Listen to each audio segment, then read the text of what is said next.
మమ్మల్ని బలపరుస్తూ నడిపిస్తున్నందుకే మీకు వందనాలు యేసయ్యా. దేవా, నీ వాక్యానుసారంగా బ్రతకడానికి, మా జీవితాలు దిద్దుకొనడానికి, పరిశుద్ధపరచబడడానికి, మీరు అక్కడ సిద్ధపడడానికి కృప దయచేయండి ఆయన. దేవా, ఈ కానాను యాత్రలో దేవా నీ మీద అనుకొని అన్ని విషయాలు జయములు పొందే కృప దయచేయండి. నిండు మనసుతో నేను వెంబడించే కృప దయచేయండి. దేవా, యోగ్యుని ఒట్టివాడును, నన్ను క్షమించి నాయన నన్ను పరిశుద్ధపరిచి, ప్రభువా నన్ను పవిత్రపరిచి, మీ రక్తంలో కడిగి నా దోషములు క్షమించి నన్ను పరిశుద్ధపరిచి, ప్రభువా నీ చేయి సాచి నా నోరు ముట్టి నా నోటి మీ మాట పెట్టి నా హృదయ ధ్యానం నా నోటి మాటలు నీ దృష్టికి అంగీకారం అన్నట్లు కృప దయచేయండి. మీ ధర్మశాస్త్రంలో ఆశ్చర్యమైన సంగతులు చూసినట్లు మా కన్నులు తెరువు చేయండి. ఈ సమయం మాకు అందరికి ఆశీర్వాదకరంగా చేయండి. మీరే మా అందరితో నాతో మాట్లాడండి ప్రభువా. నూతన మేలు దీవెన ఆశీర్వాదం పొందే కృప దయచేయండి దేవా. ఈ సమయం మాకు అందరికి ఆశీర్వాదకరంగా చేయండి. యేసుక్రీస్తు పుణ్యనామమున వేడుకొంచున్నాం తండ్రి, ఆమేన్. మహాదేవుడును మన రక్షకుడైన క్రీస్తు ప్రభు నామమున మీ అందరికి శుభవందనాలు. దేవుని వాక్యం నుండి సంఖ్యాకాండము 13వ అధ్యాయము 1వ వచనం చూసినట్లయితే, యెహోవా మోషేకి ఇలా సెలవిచ్చాను, నేను ఇశ్రాయేలుకి ఇచ్చున్న కనాను దేశమును సంచరించి చూచుటకు నీవు మనుషులను పంపుము. దేవుని బిడ్డలారా, ఇక్కడ దేవుడు మోషేతో చెప్తున్నాడు, ఇశ్రాయేలీలకు నేను కనాను దేశాన్ని ఇవ్వబోతున్నాను, దాన్ని ముందు చూసి రావడానికి, సంచరించి చూడడానికి మనుషులను పంపమని చెప్పారు. మరి 12 గోత్రాలు, పితరుల గోత్రాల్లో ఒక్కొక్క గోత్రం నుండి ఒక్కొక్క మనుషుని, ప్రధానుని పంపమని చెప్పారు. వారు మోషే మాట మేరకు దేవుని మాట విని మరి వెళ్ళారు. వెళ్ళి 40 దినాలు వారు సంచరించారు. మనము యెహోషువకు మరొక పేరు ఉంది. యెహోషువ పేరు హోషేయ. 16వ వచనంలో చూస్తాం. అదే 13వ అధ్యాయం 16వ వచనంలో మోషే నూను కుమారుడైన హోషేయకు యెహోషువ అను పేరు పెట్టాను. హోషేయ అనే చిన్న ప్రవక్తల గ్రంథం ఒకటి ఉంది. ఇక్కడ మనం చూసినట్లయితే హోషేయ అనే పేరుకు మరి హోషేయకు యెహోషువ అనే పేరు పెట్టాడు. మోషే పేరు పెట్టినట్లుగా మనం చూస్తున్నాం. అయితే ఈ యెహోషువ మోషే తర్వాత నాయకత్వం వహించినట్లుగా కనబడుతుంది. మరి మోషే చెప్పాడు 17వ వచనంలో, మోషే కనాను దేశం సంచరించి చూచుటకు వారిని పంపినప్పుడు వారితో ఇట్లా, మీరు ధైర్యం తెచ్చుకొని దాని దక్షిణ దిక్కున ప్రవేశించి ఆ కొండ ఎక్కి ఆ దేశం ఎట్టిదో, దానిలో నివసించు జనం బలము గలదో బలము లేనిదో, కొంచెమైనదో విస్తారమైనదో, వారు నివసించు భూమి ఎట్టిదో, అది మంచిదో చెడ్డదో, వారు నివసించు పట్టణంలో ఎట్టివో, వారి గుడారంలో నివసించుదురో కోటల్లో నివసించుదురో, ఆ భూమి సారమైనదో నిస్సారమైనదో, దానిలో చెట్లున్నవో లేవో కనిపెట్టగలరు. మరియు మీరు ఆ దేశ పండ్లలో కొన్ని తీసుకొని రండి అని చెప్పాను. అది ద్రాక్షల ప్రథమ పక్వ కాలం. కాబట్టి వారు వెళ్ళి అరణ్యం మొదలుకొని హమాతు పో మార్గముగా రెహోబు వరకు దేశ సంచారం చేసి చూసిరి. చూడండి, వారు 40 దినములు అక్కడ సంచారం చేశారని 25వ వచనంలో ఉంటుంది. అయితే 23వ వచనంలో వారు ఒక గెలగల ద్రాక్ష చెట్టు యొక్క కొమ్మను కోసి దండెతో ఇద్దరు మోసిరి. చూడండి, ఒక ద్రాక్ష చెట్టు, ఆ ద్రాక్ష గెల ఇద్దరు మోసే అంత బరువైనది అని మనకు అర్థమవుతుంది. కాబట్టి ఎంతో అలాంటి దేశాన్ని చూడడానికి వారు వెళ్ళారు. మనము దైవ గ్రంథాన్ని చూసినట్లయితే ఈ వాక్యానుసారంగా మనల్ని మనం పరిశీలన చేసుకుంటూ మన హృదయాన్ని దిద్దుకొనవలసి ఉన్నాం. ప్రథమమున మనము ఆదాము హవ్వలైన వారిని చూసినప్పుడు ఏదేను వనములో ఉన్నారు. వాళ్ళు సకల విధములైన ఫల వృక్షములున్నవి, మంచి ఆహారము, వంట చేసే పని లేదు, వస్త్రాలతో పని లేదు, ఇల్లు కట్టుకునే పని లేదు. దేవుడే నివాస స్థలముగా ఉన్నాడు. ప్రభువా, తరతరముల నుండి మాకు నివాస స్థలము నీవే అన్నట్లుగా దేవుడే నివాస స్థానమై దేవునితో సంచారం కలిగి ఎప్పుడు ఆనందముతో పరలోకమే మరి వారి స్వాస్థ్యముగా ఏదేను వనములో ఆనందముతో దేవునితో గడిపేవారుగా ఉన్నారు. అలాంటి పరిస్థితిలో అపవాదికి చోటిచ్చి సర్పము యొక్క కుయుక్తితో మోసపరచబడి తినవద్దన్న పండు తిని ఆ పట్టణం నుండి తరిమివేయబడ్డారు. చూడండి, మరి ఇప్పుడు వారు తరిమివేయబడిపోయి దేవునికి దూరం అయిపోయి ఉన్న పరిస్థితుల్లో దేవుడు జాలి కలిగి మరి తానే తన కుమారుడైన క్రీస్తు ప్రభువును పంపి మనందరి రక్షణ కొరకై మరలా దేవునితో సంబంధము కలిగించుట కొరకు గొప్ప ఏర్పాటును మనము దైవ గ్రంథంలో చూస్తాం. సిలువలో మన కొరకు ప్రాణం పెట్టి రక్తం కార్చి మరలా తిరిగి ఏ జీవ వృక్ష ఫలమును పోగొట్టుకున్నామో దాన్ని తిరిగి ఇవ్వడానికి దేవుడు మనకు మార్గము, ఆయనే మార్గముగా, సత్యముగా, జీవముగా, ఆయన ద్వారా తప్ప ఎవరును తండ్రి వద్దకు రాలేరని ప్రభు చెప్పినట్లుగా మరి మనం జయించినట్లయితే జీవవృక్ష ఫలమును మరలా తిరిగి భుజింపనిచ్చేటువంటి, జయించినట్లయితే ఎన్నో గొప్ప విజయాలు మనం చూసే పరిస్థితిని దేవుడు మనకు అనుగ్రహిస్తున్నాడు. ఇక్కడ మనం గమనించినట్లయితే కానాను దేశానికి వెళ్ళమని చెప్తున్నారు. చూడండి, కానాను దేశము మంచి దేశము.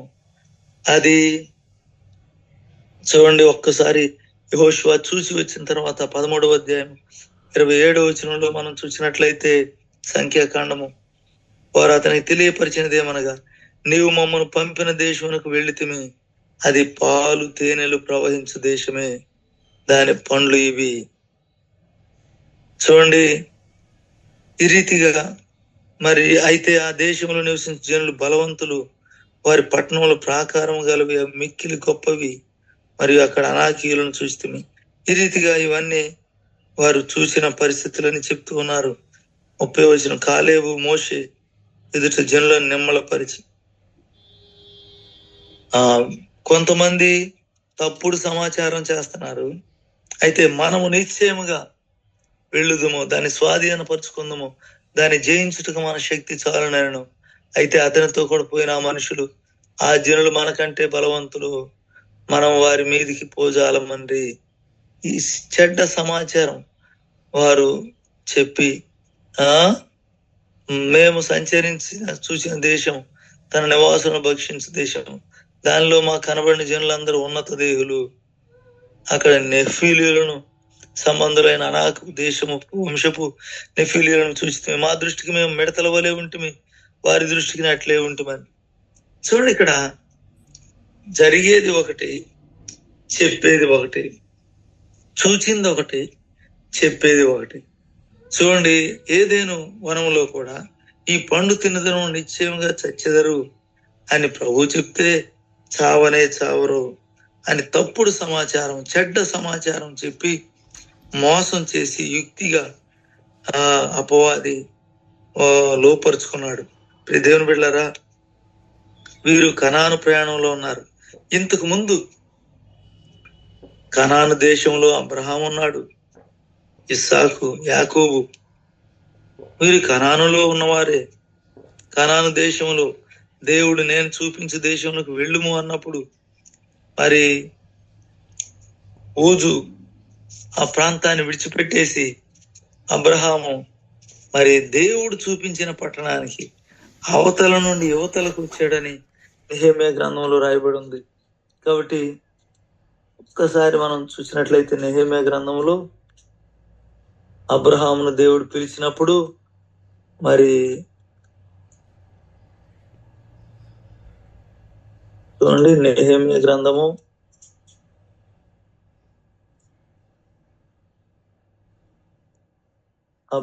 నెహెమ్యా ప్రార్థనను మనం చూసినట్లయితే దేవుడు ఎలాగూ అబ్రహామును పిలిచాడో, ఎలాగూ చూడండి నెహెమ్యా గ్రంథము ఈ 9వ అధ్యాయము 7వ వచనంలో చూసినట్లయితే, దేవా యెహోవా అబ్రామును ఏర్పరచుకొని కల్దీయుల ఊరు అను స్థలము నుండి యువతలకు అతను రప్పించి అతనికి అబ్రహామును పేరు పెట్టిన వాడు నీవే, అతడు నమ్మకమైన మనసు గలవాడని ఎరిగి మరి ఈ కనానీయులు, హిత్తీయులు, అమోరీయులు, పెరిజ్జీయులు, ఎబూసీయులు, కిర్యాసీయులు అని వారి దేశమును అతని సంతతి వారికి ఇచ్చినట్లు అతనితో నిబంధన చేసిన వాడు నీవే. చూడండి, అబ్రహాము నమ్మకమైన మనసు గలవాడని ఎరిగి అతన్ని పిలిచాడు. చూడండి ఎలాంటి పని, నీవు నీతిమంతుడు అయ్యండి నీ మాట చొప్పున జరిగించితివి. ఐగుప్తులో మా పితరులు పొందిన శ్రమను నీవు చూచితివి. ఎర్ర సముద్రం వద్ద వారి మొరను వింటివి. ఈ రీతిగా జరిగిన పరిస్థితులన్నీ ఇక్కడ చక్కగా ప్రార్థన చేశాడు. దేవుని బిడ్డలారా, ఇప్పుడు మనం కనాను యాత్రలో ఉన్నాం, పరలోక ప్రయాణంలో ఉన్నాం. మన పౌరసత్వం పరలోకములో ఉన్నది. కాబట్టి ఈ ప్రయాణములో మనము ఎలాగా నమ్మకంగా వెంబడిస్తున్నామా, లేక ఎలా ప్రవర్తిస్తున్నాము?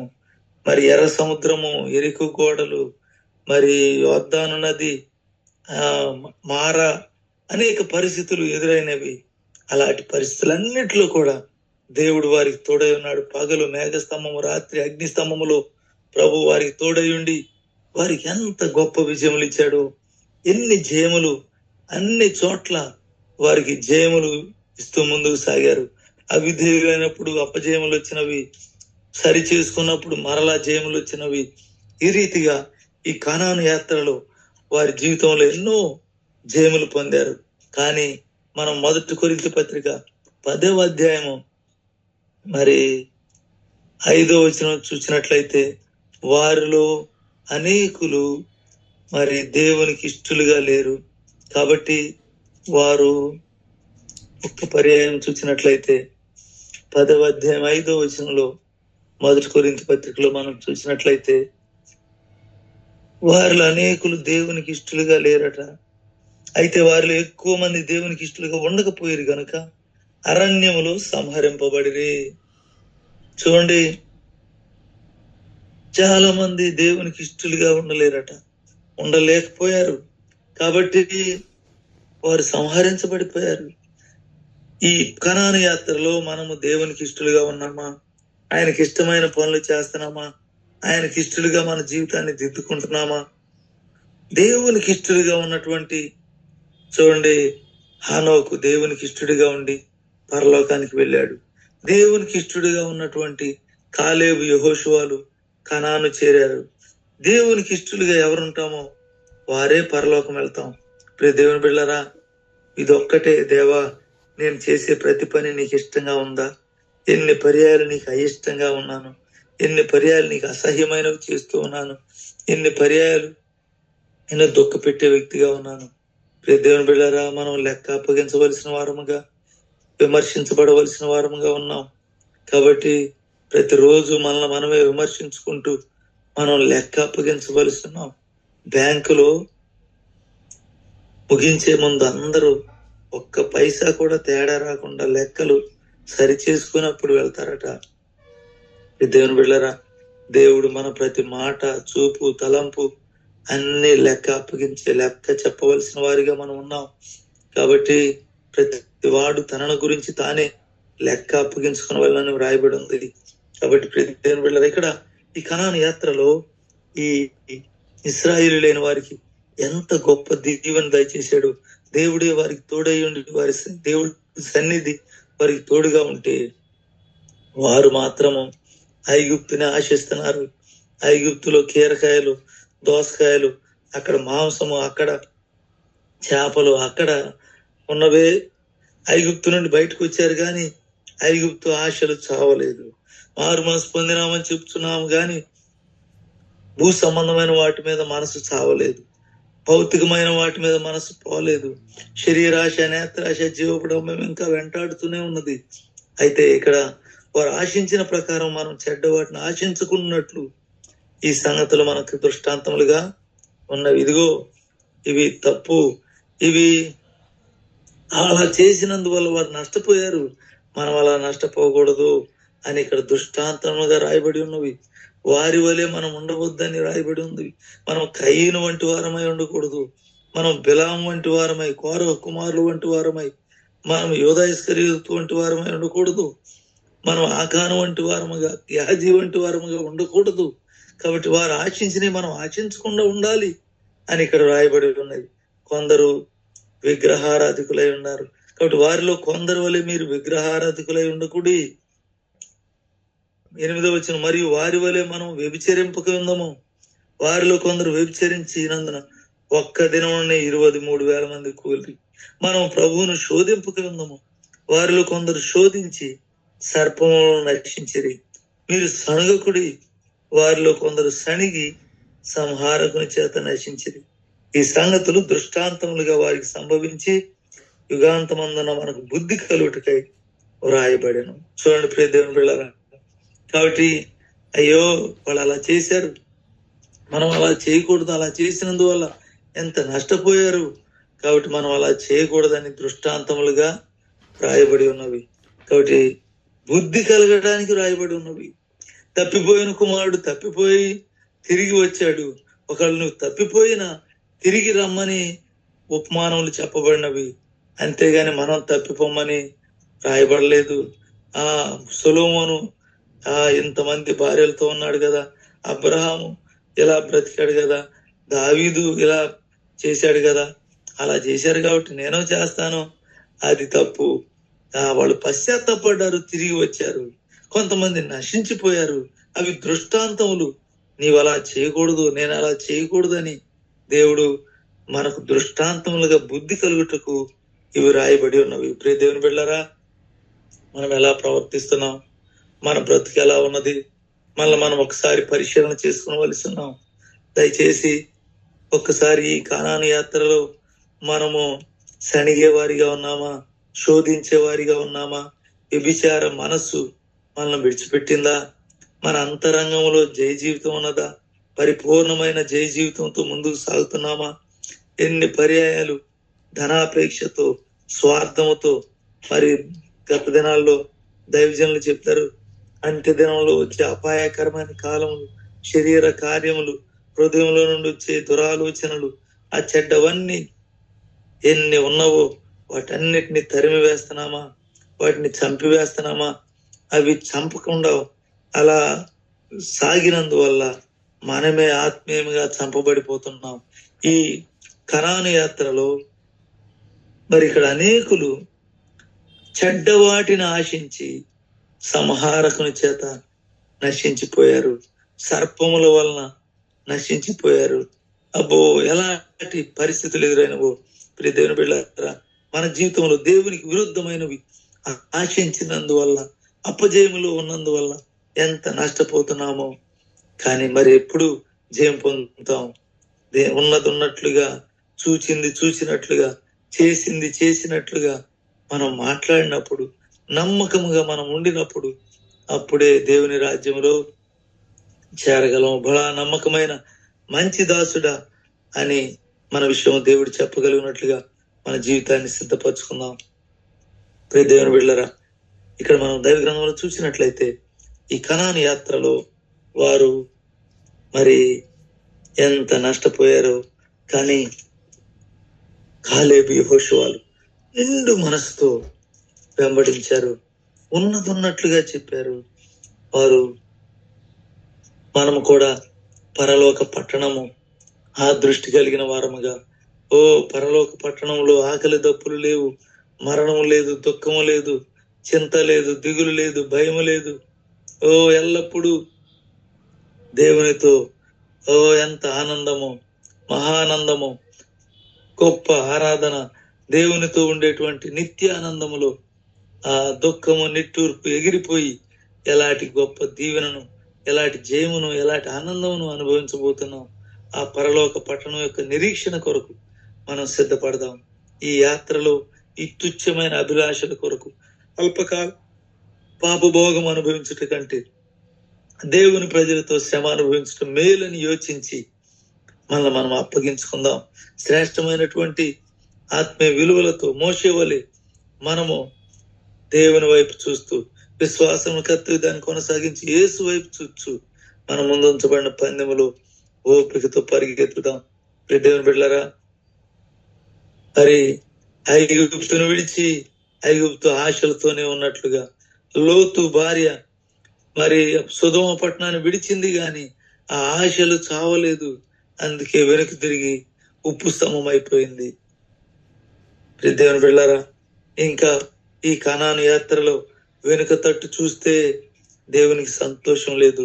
వెనుక తట్టు చూస్తే ఎవరికి పనికిరాని ఉపయోగపడని ఉప్పు స్తంభం లాగా అయిపోతాం. కానీ ముందు వైపు చూస్తూ వెనుక ఉన్నవి లక్ష్య పెట్టక ముందున్న వాటి కొరకే వేగిరపడుచు మనం ముందుకు సాగుదాం. పౌలు వలె ఏ విధం చేత నేను పునరుద్ధానం కలగలని ఎలాగ ముందుకు సాగాడో, ఏ విధం చేత నేను కొంతమందిని రక్షించి ఎలాగ సంపాదించుకోవాలని ఆశపడ్డాడో, ఈ దినాల్లో మనం కూడా ప్రభు కొరకు బ్రతుకుదాం. ప్రభు రాకడ సిద్ధపడదాం, అనేకులను సిద్ధపడదాం. ప్రియ దేవుని బిడ్డలారా, ఈ లోకంలో శరీర సంబంధమైన వ్యక్తులుగా, భూ సంబంధమైన వ్యక్తులుగా, లోకానుసారమైన వ్యక్తులుగా బ్రతికి నరకానికి వెళ్లే కంటే అగ్ని ఆరదు, పురుగు చావదు, ఆ ఏడ్పు పండ్లు కొరుకుట భయంకరమైన ఆ నరకానికి, ఆ నశించిపోయే స్థితికి మనం వెళ్ళక ఎల్లప్పుడూ శాశ్వతమైన దేవుడు, శాశ్వతుడైన దేవుడు, శాశ్వతమైన దేవుని రాజ్యము చేతి పని కట్టబడినది ఆ సుందర ఆ పట్టణము కొరకు మనం నిరీక్షణతో ఎదురు చూద్దాం. దేవుడు దేనికి శిల్పి నిర్మాణకుడై ఉన్నాడు. ఆ పునాదుల పట్టణం కొరకు ఎదురు చూసిన అబ్రహాము వలె మనం కూడా దేవుని రాజ్య దృష్టి కలిగి, పరలోక దృష్టి కలిగి జయిద్దాం. దేవుని శక్తిని పొందుకుందాం. మనం జయించగలము, స్వాధీనపరుచుకున్నట్టుకు మనకు సాధ్యము అని వీరు చెప్తున్నారు. కాలేబు యెహోషువలు పరలోక పట్టణము సంపాదించుకున్నట్టుకు దేవుడు మనకు సాధ్యమే అని చెప్తున్నాడు. కాబట్టి మనం మార్పు నుండి బిడ్డల వంటి వారమై మనం ఆయన చిత్తము జరిగిస్తూ ఆయన వాక్యానుసారంగా బ్రతుకుతూ అనేకులకు సువార్త ప్రకటిస్తూ, ప్రభు చెప్పారు సర్వలోకమునకు వెళ్ళి సర్వ సృష్టికి సువార్త ప్రకటించమన్నారు.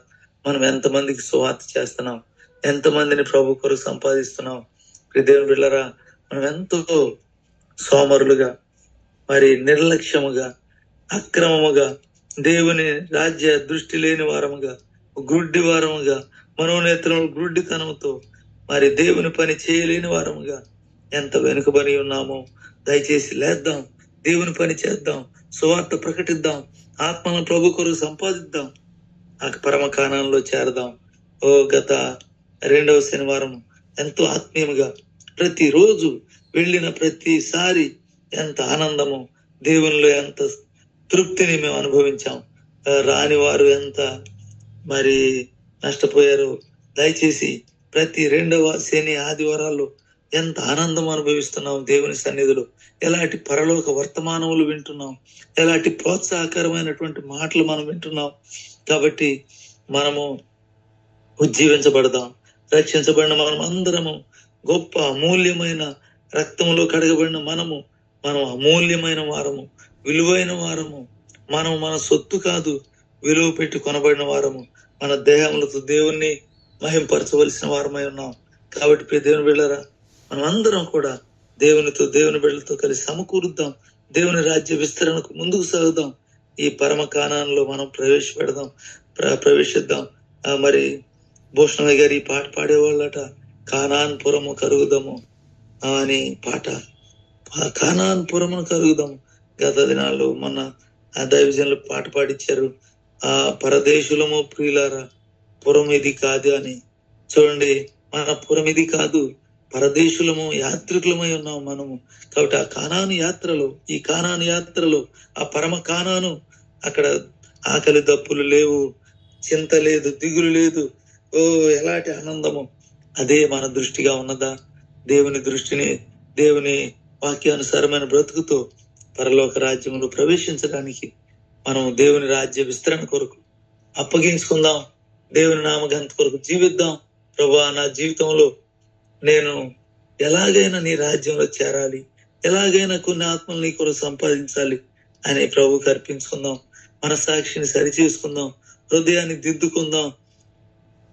ఎదురయ్యేటువంటి ఈ శోధనలన్నిట్లో జయం పొందుదాం. దేవుని వైపు చూద్దాం, దేవుని శక్తిని పొందుదాం. మన స్వభావాల్ని జయించుటకు మనకు సాధ్యమే. దేవుని శక్తి ద్వారా, పునరుద్ధాన బలము ద్వారా గొప్ప జయము, దైవ బలాన్ని పొందుకుందాం. శిలువ శక్తిని పొందుకుందాం. ఆయన రక్తంలో కడగబడదాం.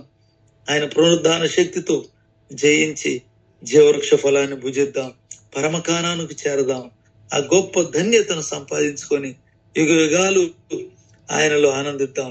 యుగ యుగాలు నరకయాతన పొందే కంటే, తుచ్చమైన అభిలాషలకు మన జీవితాన్ని నష్టపరుచుకొని మన జీవితాన్ని పాడు చేసుకునే కంటే, యుగ యుగాలు ఆనందించే ఆ రాజ్యంలో చేరడానికి మన హృదయాన్ని సిద్ధపరచుకుందామా? మన పాపంలో ఒప్పుకుందామా? సిద్ధపడదామా? ప్రభువా, నాయన నీ వైపే చూస్తాను. యేసు ప్రభు మన కొరకు నలుగొట్టబడ్డారు, శిలువలో ప్రాణం పెట్టారు. ఆయన నిజముగా మన కొరకు ఎంత త్యాగం చేశారు. యేసయ్య వైపు చూస్తూ ఆయన గాయపరచబడ్డారు, అరకాలు మొదలు తల వరకు. అబ్బో, నిన్న ఒక వ్యక్తిని చూశాను నేను.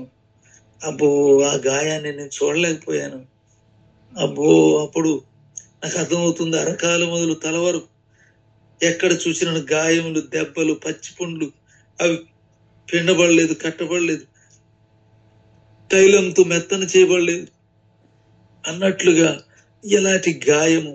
ప్రియ దేవుని బిడ్డలారా, మనం అందరం అరకాలు మొదలు తల వరకు పాపపు గాయములతో ఉండగా, క్రీస్తు ప్రభు ఆయన పొందిన దెబ్బల వలన మనకు స్వస్థత కలిగింది. ఆయన పొందిన గాయముల వలన మనకు స్వస్థత కలిగింది. కాబట్టి సమాధానార్థమైన శిక్ష ఆయన మీద పడింది. ఆయన నలుగొట్టబడ్డారు. ఆయన మన కొరకు ఎలాగా చిత్రహింస చేయబడ్డారు, సిలువలో వేలాడి. ఇంకా తండ్రి, వీరేమి చేస్తున్నారు, వీరు ఎరుగరు కనుక వీరిని క్షమించుము అని చెప్పిన క్రీస్తు ప్రభు మాటలకు మనం లోబడి, మనమందరము మనుషుల వైపు చూడక, ఎదుటివారి వైపు చూడక, నా జీవితంలో ప్రభు వలె నేను కూడా క్షమిస్తాను, ప్రభు వలె వారు ఏం చేస్తున్నారు వారికి తెలియదు అనే మనసు సంపాదించుకొని క్రీస్తు ప్రభువులాగా జీవిద్దాం. పరలోక పట్టణాన్ని స్వతంత్రించుకుందాం. ఈ శరీర సంబంధమైన స్వభావాల్ని, ఈ వెంటాడేటువంటి ఈ స్వభావాలన్నీ ఆత్మచేత శరీర క్రియలను చంపివేద్దాం. మన బుద్ధులన్నీ చంపివేద్దాం. క్రీస్తు వేసుకున్న మనసు సంపాదించుకుందాం. ఆయన రాజ్య దృష్టి కలిగి ఆయన కొరకు బ్రతుకుదాం. ఒక్కసారి దేవుని సన్నిధిలో మనందరం కూడా ఈ పరమ కానాను చేరడానికి మన హృదయాన్ని సిద్ధపరచుకుందామా?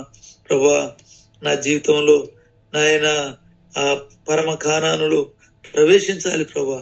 ఈ ఎదురయ్యే సమస్యల్లో ఈ శోధనను జయించే కృపను నాకు దయచేయండి ప్రభువా అని మనందరం కూడా పట్టుదలతో, విశ్వాసంతో, దేవా, అనేక సార్లు వెనుక చూస్తున్నాను యేసయ్య, అనేక సార్లు నా జీవితంలో ప్రభువా పట్టుపట్టి ఎలాగైనా దేశాన్ని స్వతంత్రించుకోవాలనుకుంటున్నాను, కానీ ఓడిపోతున్నాను యేసయ్య.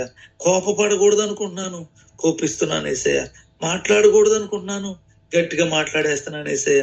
చూడకూడదు అనుకుంటున్నాను, చూసేస్తున్నాను యేసయ్య. నేను అసలు నా జీవితంలో ఓడిపోతున్నాను యేసయ్య. నాకు గెలుపు దయచేయండి ప్రభువా. నేను ఆ నెఫీలీలు ఉన్నారు, అబ్బో వీళ్ళు బలవంతులు, ఆ పట్టణం స్వాధీనం చేసుకోలేము అనే అధైర్యం, ఇక పరలోక పట్టణం నేను వెళ్ళలేను, అబ్బో నేను జయించలేను అనే అపవాది చెడ్డ సమాచారానికి లోబడుతున్నాను యేసయ్య. క్షమించు ప్రభువా, నేను అలా ఉండను ప్రభువా. ఆయన జయించగలను, స్వాధీనం చేసుకునగలను, నేను మంచి పోరాడతాను, నా పరుగు కడముట్టిస్తాను, నా కొరకు నీతి కిరీటము, జీవ కిరీటం ఉన్నది అనే గొప్ప నిరీక్షణతో నేను ముందుకు సాగుతాను ప్రభువా. నా జీవితాన్ని సిద్ధపరచుకుంటాను యేసయ్య అని మనందరం కూడా దేవుని సన్నిధిలో చిన్న ప్రార్థన చేసుకుందామా? దేవునికి అర్పించుకుందామా? అందరం చిన్న సిలువ వైపు చూస్తూ చిన్న ప్రార్థన చేసుకుందాం. యేసయ్య, నాకు ఇచ్చినటువంటి ఈ గొప్ప ధన్యతకే వందనాలని ప్రభువా. నీ రాజ్యంలో నేను ఎలాగైనా చేరాలి, వీటన్నిటిని విడిచిపెడతాను యేసయ్య, నీ వైపే చూస్తాను, నీ రాజ్యాన్ని స్వతంత్రించుకుంటాను యేసయ్య అని ప్రభుకి అర్పించుకుందాం. చిన్న ప్రార్థన చేసుకుందాం. దయచేసి ప్రార్థన చేసుకుందామా? దేవుని పాదాలు పట్టుకుందామా? దేవుని బిడ్డలారా, దేవుడిచ్చిన ఈ గొప్ప తరుణాన్ని మనం ఉపయోగించుకుందాం. దేవా, నా జీవితంలో నీకే స్థానం ఇస్తాను యేసయ్య, నాకు సహాయం చేయండి అని చిన్న ప్రార్థన చేసుకుందాం. ప్రియ దేవుని పిల్లలారా, ప్రార్థన చేసుకుందాం.